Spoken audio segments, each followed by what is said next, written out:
I'm not sure if any of you are aware. I just found out today that the UN Environmental Program came out with another report, and it's the emissions gap report. And it's this picture on the right is actually the cover of the report, and it's called The Closing Window: Climate Crisis Calls for Rapid Transformation of Societies. So some highlights to understand is that we're currently on a trajectory to increase emissions by 10% by 2030.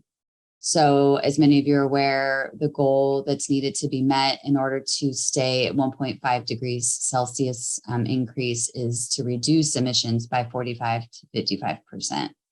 So the other pieces of this and the key things is that there was a lot of commitments made at COP26, and the resounding understandings is those commitments have not been enacted. And essentially, they call them the nationally determined contributions.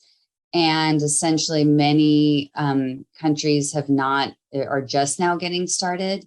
And that even with these commitments, even if they were met, the understanding is it's only representing about 5 to 10% reduction in emissions.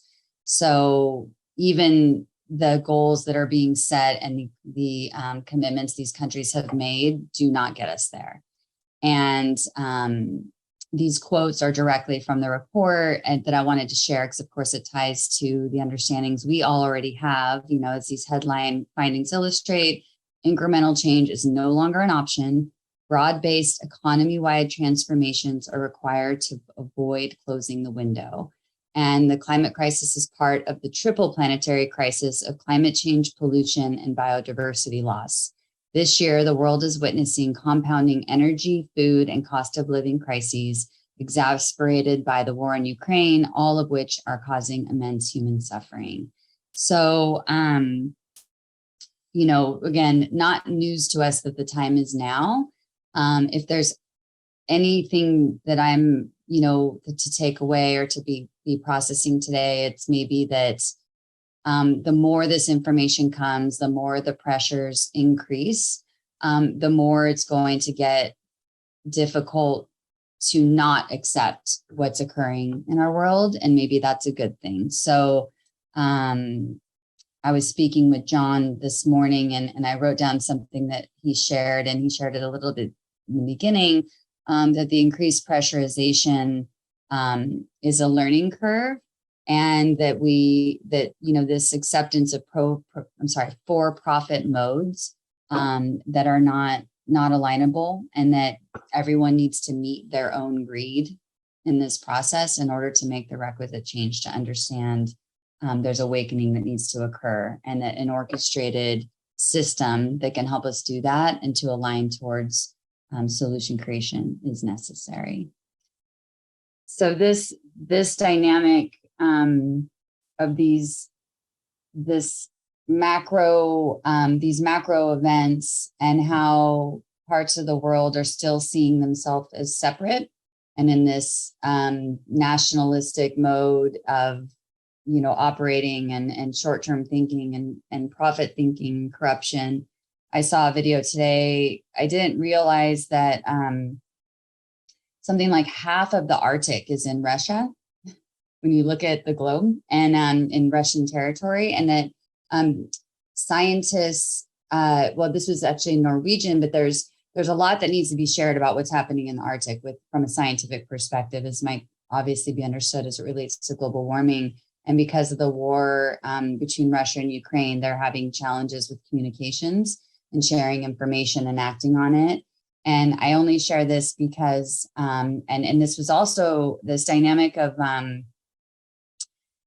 national, and it could go to local pressures that are become agendas that take us away from the climate crisis, existential crisis as a whole planet, increasing. So the UN minister was actually saying this directly, that countries dealing with inflation and dealing with all of their national issues that seem so pressing because they're very much affecting people's lives today, right? And people's money and whatever it is, seem to be priority.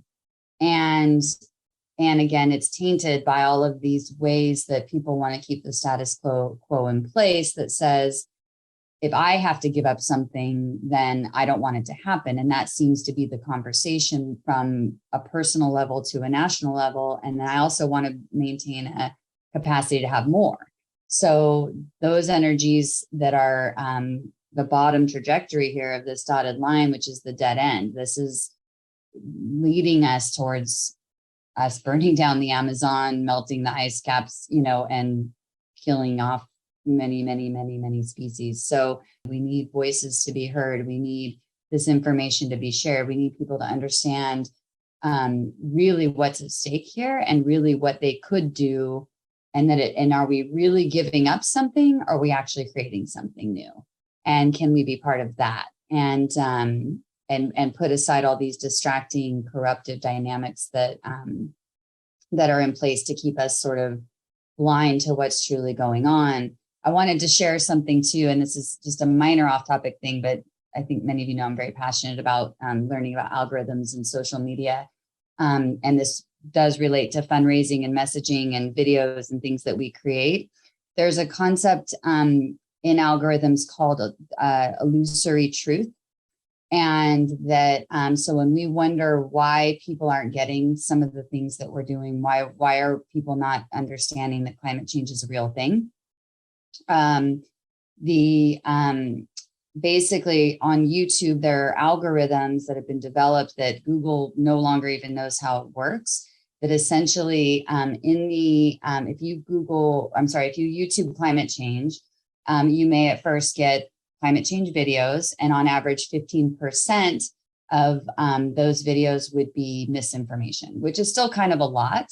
And that said, they feed you the watch next, and they're showing 70% of the watch next videos are conspiracy, saying climate change doesn't exist.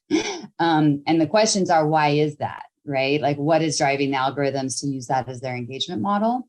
And these are just things to understand. I'm just sharing them as side notes. And to John's point in the chat, like, we need a central information and news hub that unwinds these dynamics, that people can understand, like, this is real, this is science, this is fact, and it's not tainted by engagement algorithms and because in this illusory truth dynamic, the more someone sees something, the more they think it's true. So if they're fed something over and over and over and over again, as often people are being done in YouTube or other TikTok, whatever the situation is, the more they believe it's true, even if it's like intuitively not.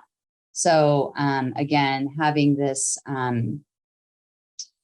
system that can counter that is becoming hyper essential in this moment if we want to unwind these types of ways that people are being educated and informed at this time.